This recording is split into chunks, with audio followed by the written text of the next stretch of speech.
Funding and moral support for this broadcast is brought to you by the Rodriguez Foundation and from viewers like you. Thank you. Hey VC, this is Carlos from As the Table Turns. This spotlight is going to be about Townes Van Zandt.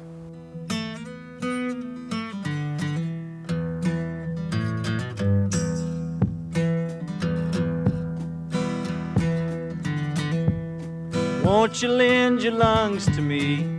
Mine are collapsing. Plant my feet and bitterly breathe up the time that's passed. Breath I'll take and breath I'll give. Pray the day's not poised. Stand among the ones that live in lonely indecision. Before I get into Townes' story, I wanted to talk a little bit about how I found out about Townes Van Zandt. The first place I heard him was on the movie The Big Lebowski, which is why I'm wearing the Big Lebowski sweater. It's one of my favorite movies. The song plays at the end. It's Dead Flowers. It's a cover of a Rolling Stones song.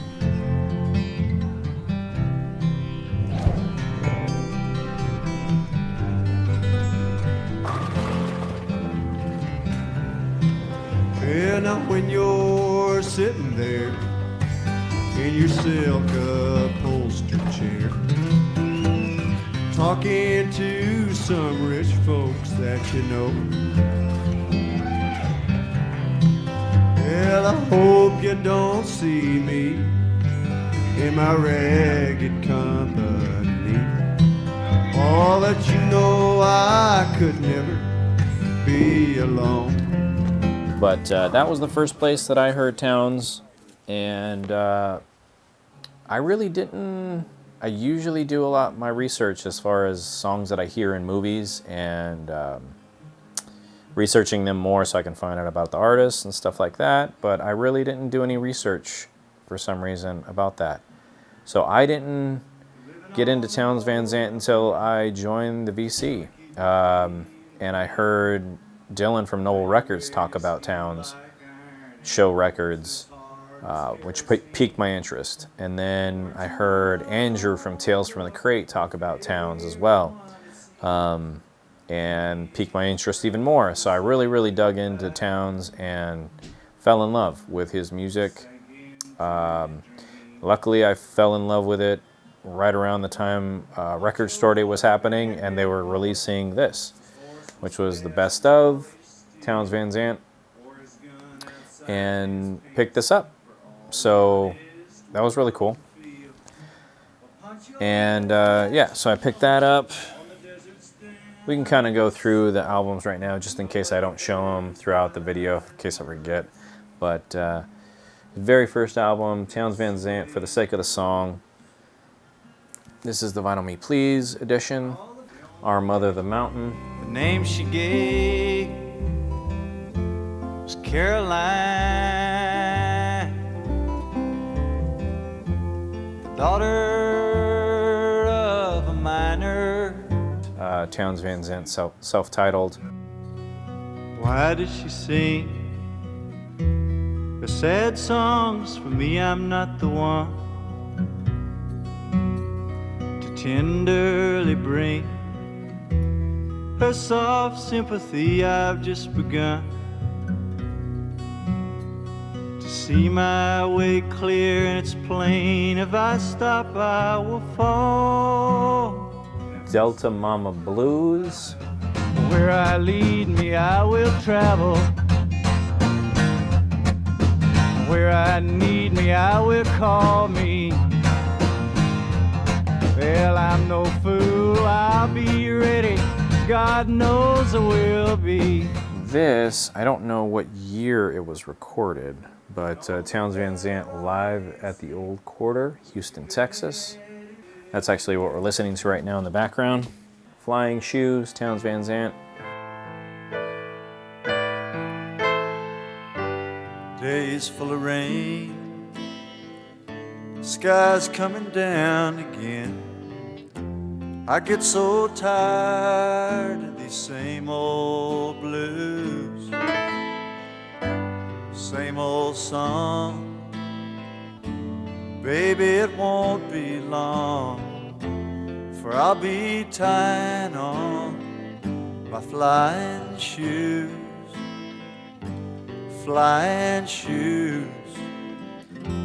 till I'll be tying on my flying shoes. This one is by Craft Recordings. This was another RSD. I think it was last year. Townes Van Zandt, At My Window. This, I'm not remembering when this was. This was a pretty recent release, actually, I think, right? Sky Blue. Those are my Townes Van Zandt albums. And cheers, Townes Van Zandt. I have lots of notes here. I've actually already recorded this once, and I was looking down at my notes so much. I'm going to try not to look down at my notes, but I did do a lot of research and I wrote a lot of notes, so I can't remember all this stuff. Townes Van Zandt was born in 1944 in Fort Worth, Texas, to a very prominent family. His family actually has a county that's named after them. It is a little bit east, southeast maybe just east of Fort Worth, Dallas-Fort Worth area. He excelled actually in academics and in sports. I think he was on the basketball team, the baseball team, the football team, and then he was like super smart. It says that they didn't even do an IQ test, and I don't know how they know he was this smart, but they said he was basically a genius. His family moved around a lot. They moved Fort Worth areas where they're from. They also lived in Boulder, Colorado. They lived in Billings, Montana. They lived outside of Chicago area. They lived in Houston, Texas. Very rich family. They were basically one of the founding families of Fort Worth, Texas. So, for his last 2 years of high school, Townes was enrolled into Shattuck Military Academy in Faribault, Minnesota. I don't know why. I don't know if it was something where he was getting in trouble, but it doesn't say anything like that. It just says that he went to military school. Another thing that was weird at the military school, he actually learned Shakespeare, which I wouldn't think that a military school would be teaching Shakespeare, but I guess they did. So he was writing sonnets and reading poetry, and really loved that kind of stuff. Once again, he was doing well in sports and academics, but one thing that it seemed that he was getting into as well was substance abuse. This is kind of where his substance abuse started. And it started with huffing airplane glue or aircraft glue. They would put it into a sock and they would huff it.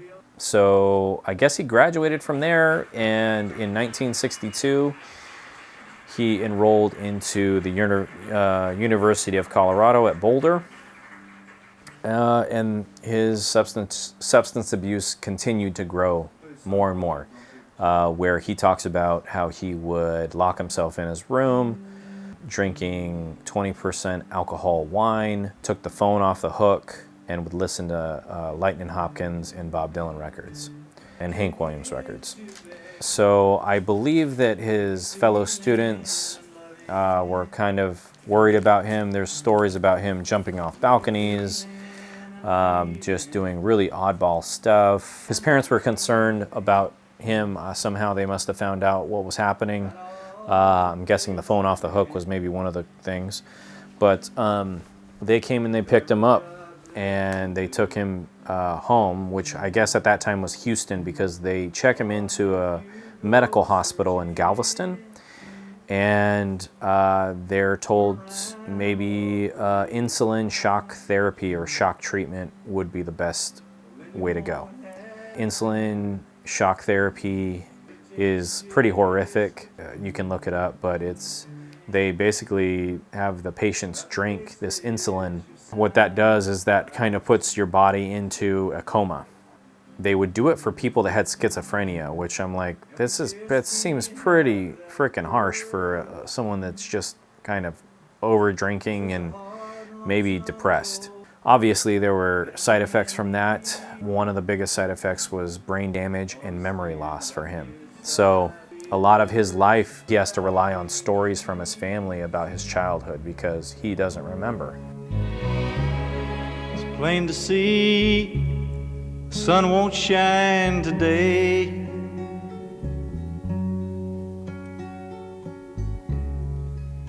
But I ain't in the mood for sunshine anyway.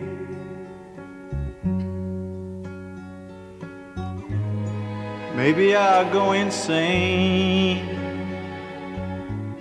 I got to stop the pain. In the spring of 1965, he enrolled into University of Houston for pre-law. So he was a pre-law student. He also pledged a fraternity. I would never think that Townes Van Zandt would be in a fraternity. It seems like, I mean, we put frat guys in a total other spectrum than we do someone like Townes Van Zandt these days, right? But maybe back then it was something everybody did, I don't know. Also during this time, he meets and gets married to his first wife, Fran. And then soon after that, he tries to go into the Air Force, and he gets declined. They say that it's because he's a manic depressive and he hasn't adapted to real life yet. That's the doctor's thing. The doctor also says that he needs to, maybe he should go leave and explore the world and get to know who he is. Find himself, you know, basically. Which his wife is like, what are you trying to tell my husband right now? I just got married and you're telling him that he needs to go out and find himself. Maybe that's why he leaves, is he just doctor's orders are to leave right now and go do what I need to do, right? But yeah, at this time, so he got declined from going to the Air Force. So during this time, he's going to school to be a lawyer, a pre-law. But he's going to school to be a lawyer. At the same time, right now he's living in an apartment with his wife. His parents are paying all of his bills except for, I think, like food and like extra things that they want to go do, like have fun, go out to eat or anything like that, you know. So he starts playing gigs at Jester Lounge in Houston, Texas. And he's opening up for people like Lightning Hopkins, you know, one of his heroes, one of the people that he was just listening to right in his dorm room in Boulder, Colorado. He's starting to write his own songs. He's really getting the feeling like he's unable to be a real musician. He's seeing these musicians living life, right? Living this life. And he wants to live that life too. So he wants to do it full time. And the last kind of straw that kind of breaks the camel's back for him is his father passing away in 1966. He leaves and goes on the road. But before he goes on the road, he's writing songs. He has been writing songs and playing at the Jester Lounge. And that was when he wrote Waiting Around to Die, which is the first song which, you know, I was 20 years old, newlywed, and Waiting Around to Die wasn't exactly what, you know, I was expecting a love ballad or something. Sometimes I don't know where this dirty road is taking me. Sometimes I don't even know the reason why. But I guess I keep a gambling, lots of booze and lots of rambling. Well, it's easier than just waiting around to die. But in context, it makes sense, you know, doctor's orders again. But in context, I feel like that song is like him saying, hey, I gotta leave. I'm not just gonna wait around and die, you know. I'm gonna do what I love. I'd rather face the road. It's better, it's easier to face rejection, to face poverty, to face anything that possibly could go wrong on the road, than it would be to never pursue that and wait around to die. That's kind of my feeling about what the song's about. I know that in the song he is talking about different people, but I really feel like the central core of that song is really him, like he's wanting to get out of there. Like he already applied to the Air Force to try and get out, like, and was rejected. He's looking for a way out. He's living this double life right now. He's doing a pre-law student thing here, and then on the other half of his life, the one that he really loves, is he's playing at the Jester Lounge for his heroes, you know, opening for his heroes. He locks himself in a room, right? Like his wife said, and is able to write these songs, but he has to dedicate himself and really focus his energy on this. Because it's hard to write things, and one of the things he talks about, actually, this is another good point, is that he says, you're living a lie if you sing the blues, but you don't live it. And so how are you living the blues when your parents are paying your utilities, your parents are paying your rent, you're going to a university to be a lawyer, you're married, you know, he wants to live this other life, right? And this is his way to do it. This is his time to do it, right? His father's passing away. It's time for him to leave. It's weird. I've thought about it in a bunch of ways. On one hand, I think it's a real brave move to put everything else aside and pursue the one thing that you're just mad about. But on the other hand, if you've got a personality susceptible to addiction, then it's a real good excuse, and it feeds into your addiction. It's actually kind of a weak move to cast everything aside and just do that one thing, because obviously in this world you have people that care about you, and there's too many other things in life besides writing songs that are important. Also in that song, though, he uses one word that I feel like it's a bit, you can take it two ways. So he uses the word easier. It's easier than waiting around to die, rather than the word better. So easier to me implies a rejection of responsibilities, like it's a bit lazy, you know? It's easier for me to just like slip away and do my own thing, almost like his son says, where it's like a weaker move to like throw all responsibilities aside and just do your own thing.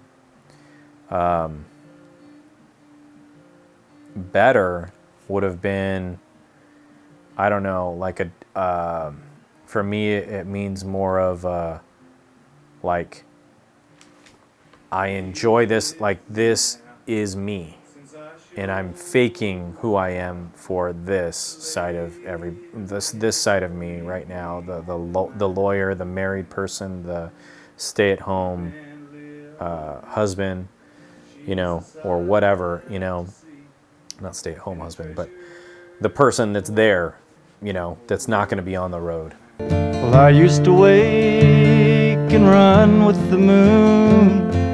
I lived like a rake and a young man. I covered my lovers with flowers and wounds. My laughter the devil would frighten. The sun, she would come and beat me back down, but every cruel day had its nightfall. I'd welcome the stars with wine and guitars, full of fire and forgetful. So in 1967, Townes goes to Nashville, and he actually he meets Kevin Eggers and signs with Poppy Records, or the Poppy label. And from there, they go to San Francisco, they go to Malibu to cut the record. On his way back, Joe Ely, who has not created this band yet, the Flatlanders, recounts giving Townes a ride. So Townes is hitchhiking from LA on his way back to Houston, and he's crossing Lubbock, Texas. And Joe Ely from the Flatlanders gives him a ride from one side of Lubbock to the other. So during this time with his first wife, his son is born. His first son, J.T. Van Zandt, the second, is born in 1969, same year that the both Our Mother the Mountain and Self-Titled come out. But Townes was a bit of a gypsy in the late 60s, throughout the 70s. He would go from, Nashville to Texas, and then go up to Colorado. So he would spend time in Colorado, and then he'd come back to Texas. But he did all this all while recording albums and touring, living in various places, in Clarksville, and then living in Franklin, Tennessee. Steve Earle found him a cabin in the late 70s to live in because I guess Townes was a little weary of the road. Emmylou Harris remembers seeing him seeing Townes taping in Austin City Limits in New York City in 1968-69. She says this: "I thought he was the ghost of Hank Williams with a twist." Throughout this time, Townes could be two different people, it seems. At times, he could be the most inspired and poetic and sensitive person. And the next minute, or the next time you saw him, could be the most narcissistic, strung out, tortured soul. There are stories of Townes, good and bad. If you want to dig deeper, I'm going to post a bunch of links in the description below. There's just too many stories to tell of just people, good, bad, and in between stories of Townes Van Zandt that I can't tell here. Otherwise, this would be a 2-hour video. If you want to, you can check out the links below. But there's different stuff, cool stories about him meeting Graham Parsons. If you don't know who Blaze Foley is, you should really check out Blaze Foley. But there's stories about when they met and their shenanigans together. But Blaze Foley, he might have an actually more tragic story than even Townes Van Zandt. If you don't know who he is, please check him out. Another great musician, songwriter, person. Yeah. But him and Blaze, yeah, they met in the late 70s, early 80s, and they kind of spurred each other on to greater and greater heights of recklessness, but then also greater and greater heights artistically, I'm sure they pushed each other both ways. Now in 1971-72, Townes was working on what would later become the Nashville Sessions that come out 20 years later. But also, I looking at his very next album, Flying Shoes, I feel like there's some of the songs that are on the Nashville Sessions that are on that one. So I feel like he almost just... Anyway, he went into the Nashville studios. I haven't even told the story yet. He went into these studios in Nashville, recorded these songs, and then his manager, Kevin Eggers, did not pay for the sessions. So they were shelved. And luckily they come out 20 years later called the Nashville Sessions. But yeah, I feel like some of the songs like Rex's Blues and a few others are on his next album, Flying Shoes. So he does get to record them pretty much right after. From Kevin Eggers not paying for the sessions, I think that's kind of some bad blood in between him and Townes, and so Townes leaves him and goes with John Lomax III, which we all know from the family. So he's John Lomax III, then there's the second, and then there's also his uncle, Alan Lomax. Anyway, during this time, Kevin Eggers re-releases the first 5 albums of Townes on Tomato Records. He also releases the long-awaited Live at the Old Quarter, which is what we're listening to right now. Like I said, just him and his guitar singing, telling little stories in between, chatting with the audience. Really, really cool. Really amazing album.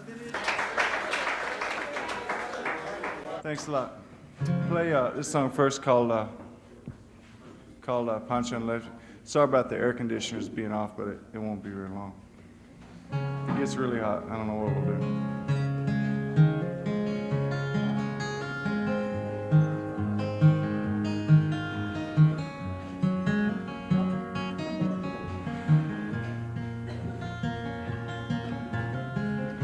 Well, living on the road, my friend, was gonna keep you free and clean. Now you wear your skin like iron and your breath's as hard as kerosene. You're weren't your mama's only boy, but her favorite one, it seems. She began to cry when you said goodbye. Sank into your dreams. Also, during this time, his renown is getting bigger and bigger as Emmylou Harris covers his song in 1977 on her album Luxury Liner. She covers Poncho and Lefty. Also, a little bit later in 1982 or 81 or something like that, she covers If I Needed You with Don Williams and pushes him even further into the spotlight. But it's not until Willie Nelson and Merle Haggard covered Poncho and Lefty, because they're such big, huge stars in the country music scene, that Townes really gets pushed out into the spotlight. I feel like it's probably, other than posthumously, this is probably the time where he's the most popular. Also during this time, Townes gets married. He gets divorced and married to Cindy Morgan in 1978. And she's seen in the doc Heart-Worn Highways. So if you've seen the documentary or if you want to check it out, Heart-Worn Highways, that's the woman that's living with him then, and they're just dating at that time, but they get married in 1978. But their marriage doesn't last long because in the early 80s, Townes is out and about, touring and, you know, doing whatever he wants to do. So they're pretty much estranged, and they get divorced in 1983. So then in 1980, Townes meets his third and final wife, at the memorial for John Lennon, actually. They get married in 1983 after his mom finds out that Janine is pregnant with Townes' child.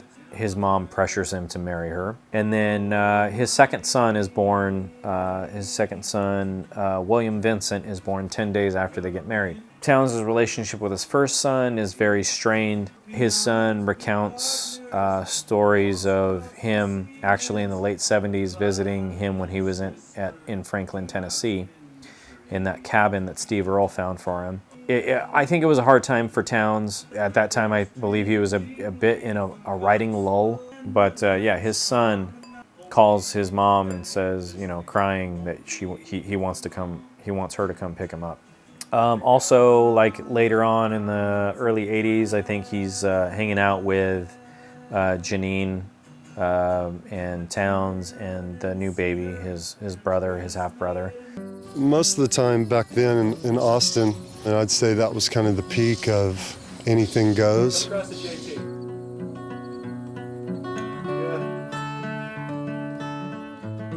It was impossible to find anything in the refrigerator besides maybe a Stouffer's or a rotten banana. It was funny, in all the time that I spent with him in Austin, we never once went to the grocery store. I think for 10 or 12 years, Townes shopped at the 7-Eleven at the end of the street. So they had diapers for my little brother, chasers for vodka, tampons for my stepmom. Anything you'd need, the extra price you pay was worth staying out of the grocery store, because that was a large, scary place to people like us, you know? Anything could happen in there. Townes finally gets back to the studio and does his, I think, third to final album. It's been since 1978's Flying Shoes that, you know, he's recording anything. So it's this album right here. I think it's his third to last album. The Nashville Sessions is his second to last album. Studio album. So yeah, he gets in the studio and records this. His voice at this point has gotten really deeper. You can tell on the album. It's probably from the life of hard living that he's done. Most of the songs had been written before, so he wasn't coming to the studio with a whole lot of new stuff, actually. So his songwriting still hadn't kind of picked up. And for the sake of the song, had seen its fourth rendition on an album. So he wasn't in tip-top shape when recording that album at my window. But it's a great album. I like it. And I couldn't tell you what went on between 1987 and his death. his death on New Year's Day, 1997. Other than he toured, and his last studio album was No Deeper Blue, which was recorded in Ireland. And actually, I think during this time, he does a lot of touring, European touring. He had a few months of sobriety, and then he comes back from a month away in Europe and gets right back into drinking, into the ways that he was living before. In 1992, his daughter, Katie Bell, is born. Janine and Townes divorce in 94. They remain close, and actually Townes, at this point in his life, I guess, feels like an obligation to provide. So he signs over his rights, his royalties, his publishing, all of that over to Janine and the kids so that they have money. And all he lives off of is what he gets paid from gigs. But he also maintains ownership of his family inheritance of oil leases and mineral rights. And it does not say what those are worth, which is interesting. And I wonder, what he was getting paid out from that, because if they were a big oil family or anything like that, then it had to be significant. He was given one last chance to record in 1996 with Steve Shelley from Sonic Youth, but he was kind of too intoxicated to perform because previous to the recording dates, he had been injured. He says he just fell awkwardly, but he was definitely intoxicated when he fell and hurt himself really, really bad. He had to be wheeled in a wheelchair to the studio. Eventually, Steve Shelley canceled the sessions. Townes was hospitalized and underwent surgery. In the hospital, they're not giving you alcohol or anything like that, so he starts going through DTs at the hospital. They're starting to happen after the surgery is over, because obviously they give him some sort of drugs which probably mixes with his system of alcohol and makes him feel fine, but then that wears off and he's going through DTs against the doctor's advice. Janine checks him out of the hospital and takes him home. On the way home, she gets him some vodka. Somebody gives him some marijuana. He's feeling fine. He's on the phone talking to people, I guess, and then passes away. After Townes' passing, Kevin Edgars releases 14 albums without clearance from Janine, without her consent, the family's consent, because she owns the rights to his publishing, everything that he's recorded.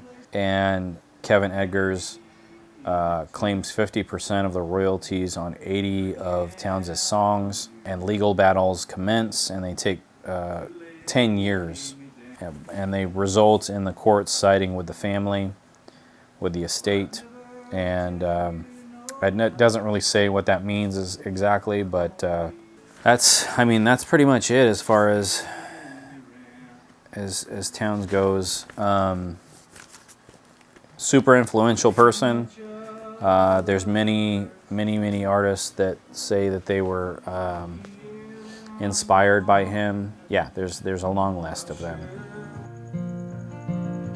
Well, if I needed you, would you come to me? Would you come to me and ease my pain? If you needed me, I would come to you.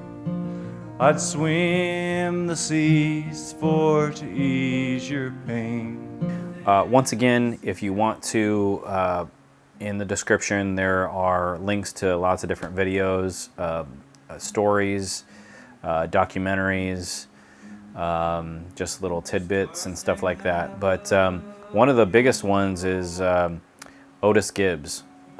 He has been kind of the source for me as far as looking up different stuff. I don't know if you can see that. That's his YouTube. But yeah, Otis Gibbs, that guy, bearded dude, kind of starting to look like him. his channel, he's released lots of content about.